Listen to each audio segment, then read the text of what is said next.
দারুণ একটা খবর আছে, আইসিটি অলিম্পিয়াড সিজন 3 শুরু হতে যাচ্ছে। ICT olympiad? এটা আবার কি?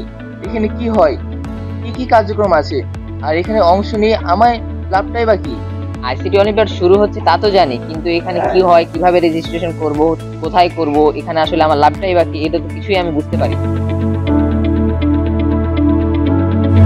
আরে এটাই তো আসল ঝামেলা। তোমাদের মন যত প্রশ্নে ঘুরপাক খাচ্ছে সব কিছুর উত্তর এবার একসাথেই থাকছে। 21 তারিখ হরিমোহন সরকারি উচ্চ বিদ্যালয়ে থাকছে আলোচনা হবে। আর হ্যাঁ, সেদিনে আমাদের অফলাইন রেজিস্ট্রেশন শুরু হতে যাচ্ছে। একদম ঠিক কথা। তোমরা সবাই শোনো, তোমরা কি প্রস্তুত? কারণ আইসিটি অলিম্পিয়াড শুধু একটি প্রতিযোগিতা নয়, এটি প্রযুক্তির জগতে তোমার স্বপ্ন পূরণের একটি সুযোগ।